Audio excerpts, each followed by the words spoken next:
Eu tinha 60 anos no dia em que meu único filho me olhou nos olhos e disse as palavras que ainda ecoam no meu coração como sino de igreja no meio da madrugada. Vai embora, mama. A gente não precisa mais de você. Assim. Seco. Sem uma lágrima na voz. Sem tremor. Nada. Meu nome é Sofia Moretti. Nasci numa vilazinha perto de Verona, onde as oliveiras são mais velhas que a memória e o inverno morde até os ossos. Hoje tenho cabelo prateado, sempre preso no mesmo coque de 40 anos, e as mãos ainda cheiram levemente a alecrim e massa de pão, mesmo sem assar há meses. Esta é a minha história, e eu preciso que você fique comigo até a última palavra, porque o que aconteceu depois que eu saí por aquela porta mudou tudo para sempre. Tudo começou numa terça-feira de outubro. O céu sobre o lago de Garda estava da cor de cinza molhada, e o vento trazia o primeiro frio de verdade da estação. Dirigi 2 horas desde meu apartamentinho em Brescia para visitar Marco e a família. Eu sempre levava alguma coisa, um pote de geleia de figo caseira, um cachecol de lã que tricotei ouvindo rádio, um envelopinho com uns euros pro futuro das crianças. Naquele dia, levei uma travessa quentinha de lasanha, porque Helena, minha nora, tinha comentado semanas antes que as crianças sentiam falta da comida da nona. Quando cheguei, a casa estava estranhamente quieta. Nenhum pezinho correndo para a porta. Nenhum gritinho de nona, como antes. Foi o próprio Marco quem abriu. Estava mais magro que da última vez, os olhos cansados, quase com raiva. Mama, a gente não estava te esperando, disse ele. Não era pergunta. Era constatação. Sorri do jeito que só mãe sorri quando sente a primeira rachadura no peito. Eu sei, caro. Só quis trazer uma coisinha quente pro jantar. Tá ficando frio. Ele não se mexeu para me deixar entrar. Atrás dele, Helena apareceu no corredor com a pequena Júlia no colo. 5 aninhos, meu anjinho de cachinhos dourados. Ela escondeu o rostinho no pescoço da mãe assim que me viu. Marco soltou um suspiro de quem quer se livrar de um vendedor chato. Mama, entra, mas só um minutinho. Estamos muito ocupados. Entrei na casa que eu ajudei a comprar, a entrada veio da venda do terreno que meus pais me deixaram. Ainda me lembro do dia da assinatura. Marco me abraçou tão forte que achei que ia quebrar minhas costelas. Você tá nos dando um futuro, mama, ele sussurrou. Agora ele mal podia esperar para me botar para fora. Deixei a lasanha no balcão da cozinha. As crianças, Luca já estava com 8 anos, ficaram lá em cima. Nenhuma vez desceram para me cumprimentar. Fui me dizendo que era lição de casa. Me disse muitas coisas naqueles minutos. Helena ficou ocupada com o bebê. Marco ficou de braços cruzados. O silêncio foi ficando pesado, que nem lã molhada. Até que ele falou. Mama, a gente precisa conversar. Eu senti chegar do jeito que a gente sente chuva antes da primeira gota. Você vem demais, disse ele. Toda semana, às vezes 2. É, demais. As crianças precisam de rotina. Helena precisa de espaço. A gente tá construindo nossa própria vida agora. Tentei rir, mas saiu quebrado. Marco, eu sou sua mãe. Só quero ajudar. Você chama 3 horas limpando e reorganizando minha cozinha de ajudar? Corrige a comida da Helena na frente das crianças. Dá doce depois que a gente falou que não. Você nunca nos deixa em paz. Cada palavra era uma faca pequena. Eu senti elas entrando uma por uma. Eu só quero o melhor para eles, sussurrei. A gente sabe o que é melhor para nossa família. A voz dele endureceu. Não precisamos mais que você decida. Não precisamos do dinheiro que você enfia no bolso deles. Não precisamos de você aqui o tempo todo. Olhei para Helena. Ela não conseguia me encarar. Marco, falei baixinho, eles são meus netos. Você é meu filho. Vocês são tudo que eu tenho. Ele chegou mais perto, e pela primeira vez na vida eu vi desprezo no rosto dele olhando para mim. Então talvez seja a hora de você arrumar outra coisa na vida, mama. Porque aqui a gente não precisa de você. Vai embora. Só, vai. O mundo girou um pouco. Segurei na beirada do balcão. A lasanha que eu acordei às 5 para fazer ainda estava quente embaixo do pano. Eu sentia o cheiro do bechamel, do molho de carne que cozinhei 3 horas, do amor que dobrei em cada camada. Não sei quanto tempo fiquei parada ali. Talvez 10 segundos. Talvez uma vida inteira. Então fiz algo que nunca tinha feito. Tirei o avental que sempre usava quando visitava, aquele de limõezinhos bordados que minha mãe fez para mim, e deixei dobradinho na cadeira. Entendi, falei. A voz não tremeu. Ainda me orgulho disso. Caminhei até a porta.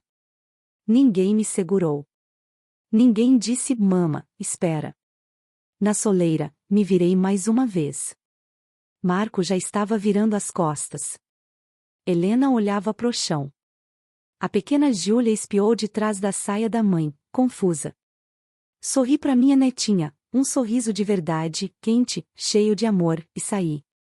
A porta se fechou atrás de mim com um clique suave, definitivo. Fiquei um instante na varanda respirando o ar gelado. Meu Fiat velho estava na garagem, aquele que Marco vivia zoando que era mais velho que ele. Abri o porta-malas, peguei a malinha pequena que sempre deixava lá, vai que precisa, e levei de volta para dentro da casa. Eles nem perceberam que eu tinha deixado no carro. Não me ouviram voltar. Já estavam na sala falando baixinho, provavelmente aliviados que a conversa difícil tinha acabado. Deixei a malinha no corredor, abri, e tirei só um envelope, grosso, cor de creme, meu melhor papel de carta. Na frente escrevi com minha letra caprichada. Para minha família. Leiam quando eu tiver ido embora. Depois saí de novo. Dessa vez para sempre. Entrei no carro, liguei o motor e fui embora sem olhar para trás. 3 dias depois eles abririam aquela carta.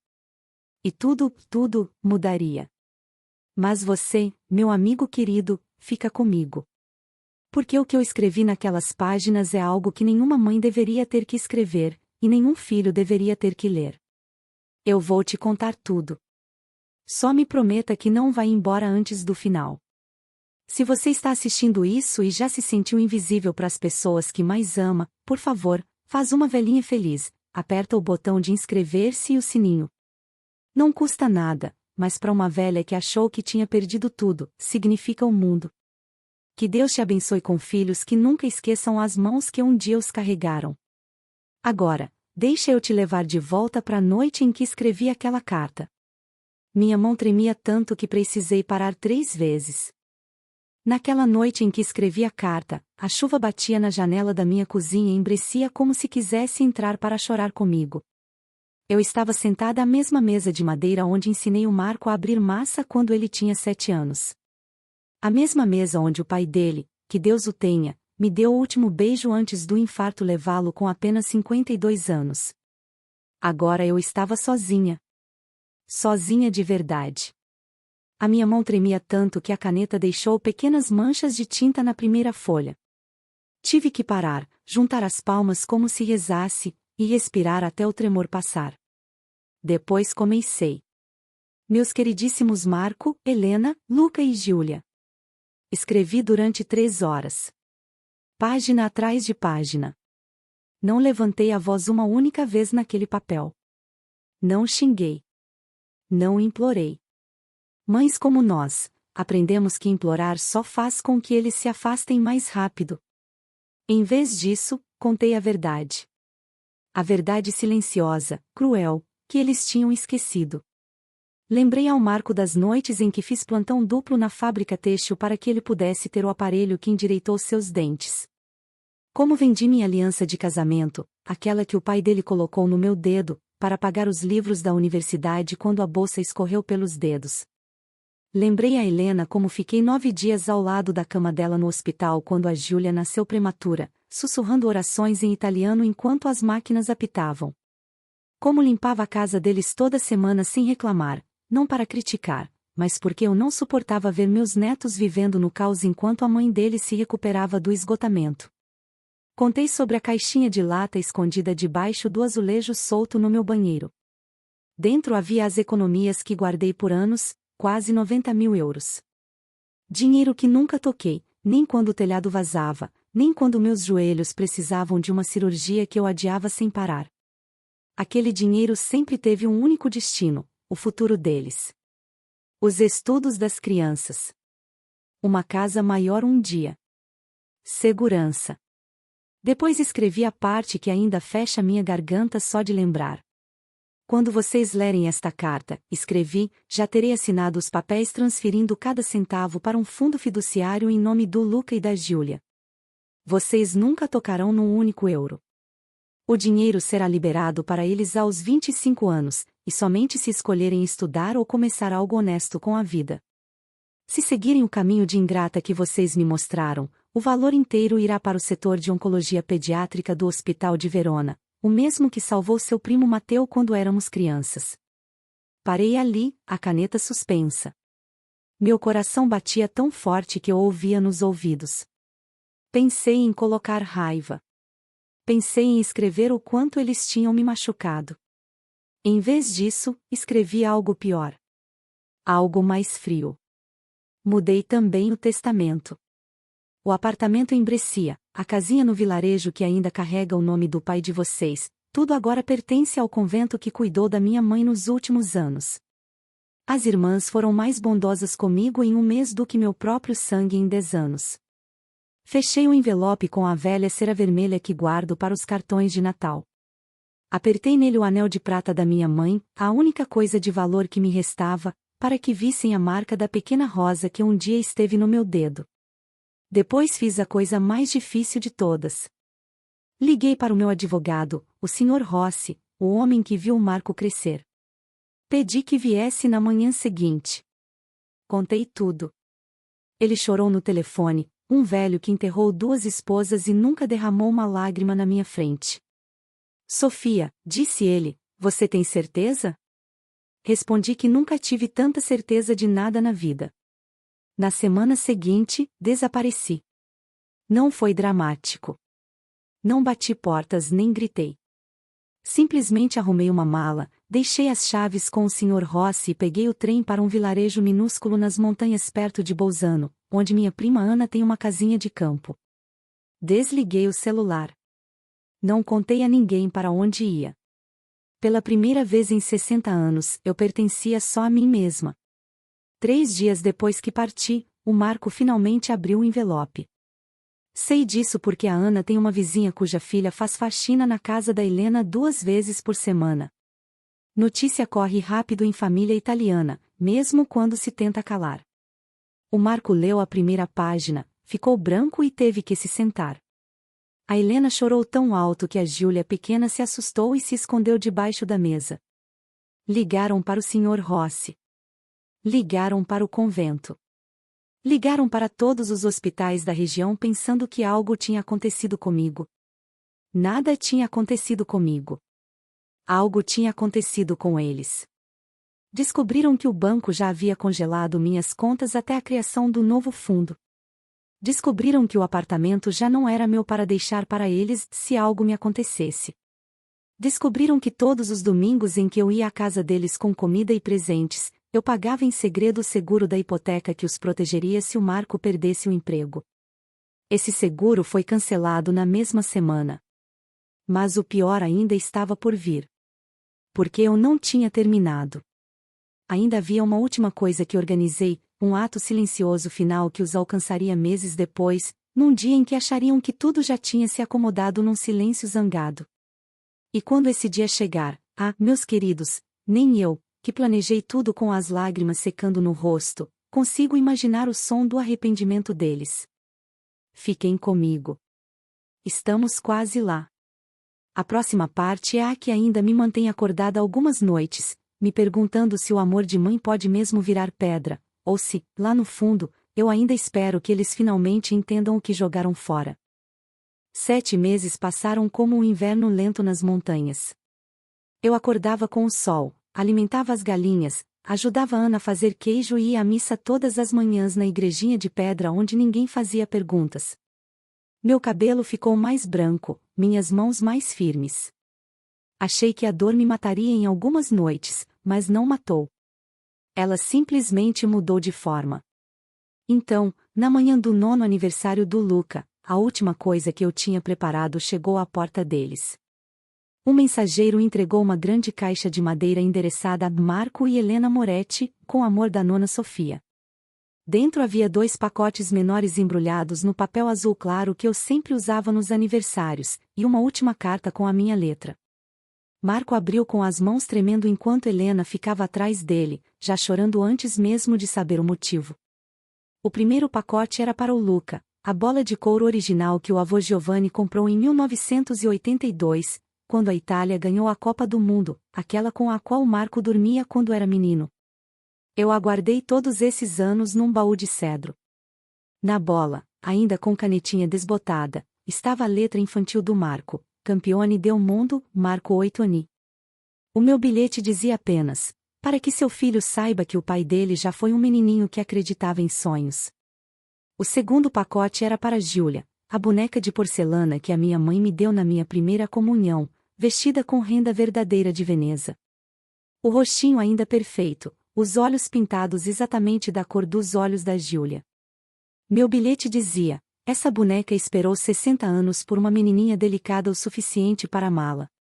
Cuide do coração dela como eu cuidei do seu. Depois abriram a minha carta. Meus filhos amados. Hoje o Luca faz 9 anos. Quando o pai dele tinha 9 anos, eu o carreguei 20 quilômetros nas costas pela neve porque o ônibus quebrou e ele estava com febre. Nunca pedi agradecimento, só pedi que a bondade fosse passada adiante. Vocês me disseram que não precisavam de mim. Pois bem. Aprendi a viver sem ser necessária. Mas o amor de uma nona não desliga como uma luz. Por isso deixo esses 2 presentes, os únicos que ainda me restam que carregam o calor da família que um dia fomos. O fundo fiduciário das crianças agora está em 112 mil euros. A casa na vila foi transferida diretamente para eles no 25º aniversário de cada um. O apartamento em Brescia vai virar um lar pequeno para mulheres idosas que não têm ninguém, mulheres como aquela que eu quase me tornei. Eu os libero de todo o dever que nunca quiseram carregar. Vivam suas vidas. Sejam felizes. Mas lembrem-se disto: portas que se fecham com crueldade às vezes se abrem novamente com misericórdia, e eu escolhi a misericórdia. Se um dia vocês acordarem e o silêncio pesar demais, vão me encontrar onde as montanhas tocam o céu, na vila de Santa Caterina. O portão nunca estará trancado para os meus netos. Até lá, que Deus os perdoe mais rápido do que a mãe de vocês conseguiu.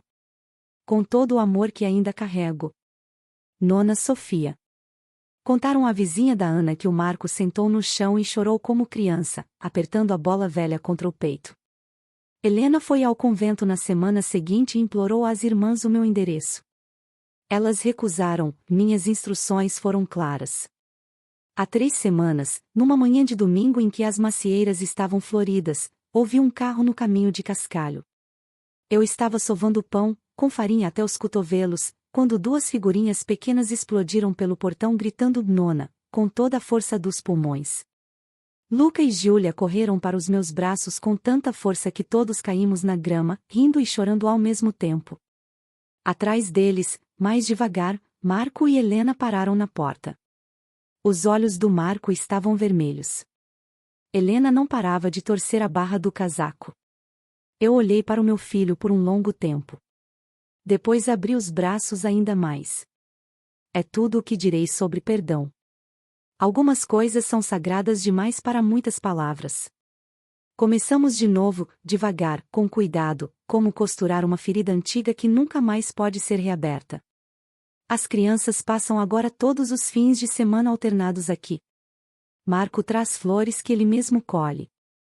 Helena está aprendendo a fazer a minha lasanha e, pela primeira vez, pergunta em vez de esperar ser corrigida. Ainda sou Sofia Moretti, 60 anos, quase 61 agora, e aprendi que o coração de uma mãe é teimoso. Ele se parte, sangra, fica quieto, mas nunca se fecha de verdade. Obrigada, meus queridos amigos, por ficarem comigo até o final. Se essa história tocou algo dentro de vocês, se fez vocês quererem ligar para alguém que amam, ou perdoar alguém que achavam que não podiam, por favor deixem um coração nos comentários e compartilhem com uma pessoa que precisa ouvir isso. E se ainda não fizeram, cliquem em inscrever-se. Aqueceria o coração desta velha mais do que vocês imaginam.